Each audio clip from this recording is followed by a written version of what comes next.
झूठ के बुनियाद पर कभी रिश्ते कायम नहीं होते हैं।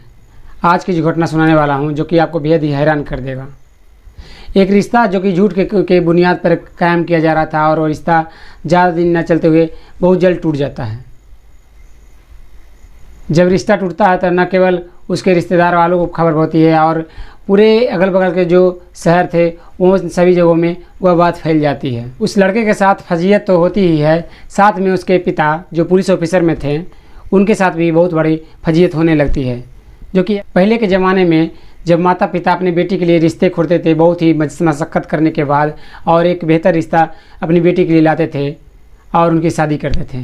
और आज के ज़माने में इंटरनेट के माध्यम से जैसे कि कई वेबसाइट अभी इंटरनेट पर मौजूद है, शादी.com और भी कई सारे वेबसाइट मौजूद है जो कि उनके थ्रू कई महिलाएं और कई पुरुष रिश्ता अपना खोजते हैं और रिश्ता ढूंढने की कोशिश करते हैं। जो कि कई लोगों को उस साइट के माध्यम से रिश्ता तय हो जाता है और उनकी शादी होती है। किसी की ज़िंदगी खुशहाल हो जाती है तो किसी की ज़िंदगी बर्बाद हो जाती है। नमस्कार, आदाब, सत श्री अकाल दोस्तों, मैं करण राज आज आपको एक ऐसी घटना के बारे में बताने आया हूँ जो कि आप सोचकर दंग हो जाएंगे और आपके पैरों तले ज़मीन खिसक जाएगी।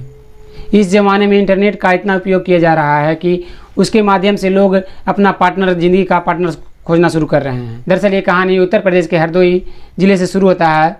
जो कि एक महिला पुलिस स्टेशन जाती है और अपने ससुर और अपने पति के खिलाफ कंप्लेंट दायर कराने लगती है। जब वह नाम बताती है अपने ससुर का तो वह पुलिस वाले हक्के बक्के रह जाते हैं कि जो कि डीएसपी है उसके खिलाफ उसकी बहू कंप्लेंट लिखाने आई है। जो कि वहाँ पर थानेदार वगैरह होते हैं और दरोगा साहब होते हैं, वो रिपोर्ट लिखने के लिए से मना कर देते हैं और उन्हें डांट फटकार कर वहाँ से चला देते हैं। जब वह महिला अपने माता पिता को लेकर घर आती है तो उसे उन्हें कुछ समझ में नहीं आता कि वह क्या करे। वो महिला अपने माता पिता को लेकर वो किसी बड़े अधिकारी के पास जाते हैं और वहाँ पर रिपोर्ट दायर कराने के लिए आग्रह करने लगते हैं। तो वह बड़े अधिकारी जो होते हैं वह पूछते हैं कि आखिर तुम्हारे साथ हुआ क्या है। तो वह महिला डिटेल में बताना शुरू करती है। वह कहती है कि जब मैं कुमारी थी तब मैं एक सोशल मीडिया के माध्यम से अपना पति ढूंढ रही थी जिसे मैं शादी करना चाहती थी। जो कि मैंने वहाँ पर लिखा था कि जी मैं जितनी सुंदर हूँ उतना ही सुंदर मुझे हस्बैंड चाहिए और मेरे जितना पढ़ा लिखा चाहिए और जो कि अच्छी कमाई करता हो, जो मुझे सुख शांति से रख सके। जो कि एक लड़का उस साइट पर मुझे मिल जाता है और जो कि मुझे कई दिनों के बाद रिप्लाई उधर से आता है और वह लड़का कॉल करता है कि मैं तुमसे शादी करने के लिए तैयार हूँ, जो कि मेरा प्रोफाइल तुम चेक कर सकती हो। और मैं उसका प्रोफाइल चेक करती हूँ और जो कि बिल्कुल मुझे बहुत ज़्यादा पसंद आता है। तो हम दोनों की बातें अक्सर होती रहती है और करीब साल भर लगातार बातें होती रहती है। तो उससे बात होती है कि हमारी शादी कब होगी। तो वह लड़का कहता है कि मैं बहुत ही जल्द आने वाला हूँ। वह लड़का कहता है कि अपने माता पिता को लेकर मेरे घर वालों के पास जाओ और वहाँ पर मेरे बारे में बताओ कि मैं तुमसे बात करता हूँ और मैं तुमसे शादी करना चाहता हूँ। वो लड़की अपने घर वालों को बताती है कि एक लड़का मैंने पसंद किया है जो कि शादी.com से, वह लड़का अमेरिका में जॉब करता है और वह मुझसे शादी करने के लिए तैयार है और जो कि बेहद ही हैंडसम है और एक अच्छे पोजीशन पर काम कर रहा है और उसका पिता डीएसपी हैं जो कि इंदौर में हैं। तो उनके माता पिता ये जानकर खुश हो जाते हैं कि वह एक लड़का एक अच्छी पोस्ट पर अमेरिका में जॉब कर रहा है और उसका पिता जो कि इंदौर में डीएसपी हैं। ये जान उनके माता पिता बहुत ही ज़्यादा खुश होते हैं। वो रिश्ते के लिए हाँ कर देते हैं और वह बहुत ही जल्द कहते हैं कि तुम्हारी शादी हम उससे करवाएंगे। जो कि पूरा डिटेल पता उस लड़के से मांगो और हम उनके माता पिता से बहुत ही जल्द मिलने जाएंगे। वह लड़की उस लड़के के पास कॉल करती है और कहती है कि अपना पूरा पता भेजिए, जो कि मेरे माता पिता अब तैयार हो चुके हैं शादी करने को और वो आपके घर जाने वाले हैं। तो वो लड़का उसके ऊपर व्हाट्सएप कर देता है जो कि एक दूसरे के पास नंबर पहले से मौजूद था। पूरा एड्रेस आ जाने के बाद वो अपने माता पिता को लेकर वो उसके लड़के के घर पहुंचता है, डीएसपी के घर, जो उस लड़के के पिता थे उनसे मिलता है और शादी की बातें चलती हैं उन घर वालों के बीच।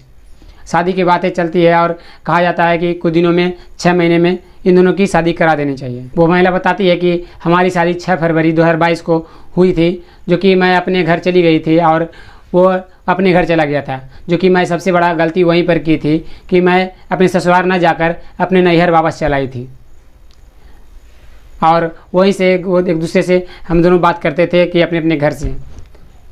और जब वो लड़का अमेरिका जाने लगा तो वह हमसे बोला कि तुम भी चलो हमारे साथ, वहीं हम दोनों रहेंगे, वहीं शिफ्ट हो जाएंगे। तो मैं बहुत ज़्यादा खुश हुई थी क्योंकि वह मेरा पति अब मुझे अमेरिका ले जाने के लिए कह रहा था, और जो कि मैं कभी अमेरिका नहीं गई थी। हम दोनों अमेरिका पहुंच गए और मेरा पति थका हारा होने के कारण मेरा पति सो जाता है, और जब खाना पकाने के बाद मुझे भी नींद आने लगती है क्योंकि मैं भी थकी हारी थी, तो मैं भी सो जाती हूँ। जब मैं सुबह उठती हूँ तो देखती हूँ कि मेरा पति घर में सुबह नहीं है, जो कि मैं जब कॉल करती हूँ तो वह मेरा पति बोलता है कि मैं अब काम पर चला आया हूँ, जो कि मुझे लेट हो सकता है आने में। वह पत्नी घर में इंतज़ार करती रहती है, लेकिन उसका पति बहुत ही लेट आता है जब वह पत्नी सो जाती है। ऐसे ही कुछ दिनों से चल रहा था, जो कि उसकी पत्नी समझ नहीं पा रही थी कि आखिर मेरा पति मुझे शारीरिक सुख क्यों नहीं दे रहा है, जो कि उसे भी मन नहीं करता जरा सा भी कि वह अपनी पत्नी को शारीरिक सुख दे और दाम्पत्य जीवन को संपन्न करे और उनका भी एक बाल बच्चा हो। उसके मन में ऐसे ही सवाल कई उठ रहे थे, लेकिन वह अपने मन में दबाई हुई थी। आखिर एक दिन वह पत्नी अपने पति से पूछ देती है कि आगे तुम मेरे साथ ऐसा क्यों कर रहे हो, जो कि मुझे शारीरिक सुख प्रदान क्यों नहीं कर रहे हो। तो उसका पति वह अपना बात को रखता है, जो कि कहता है कि मैं नामर्द हूँ, जो कि मैं बहुत बचपन से ही नामर्द रहा हूँ और मैं अभी तक किसी को नहीं बताया, जो कि मेरे माता पिता के अलावा और दुनिया में कोई नहीं जानता कि मैं नामर्द हूँ।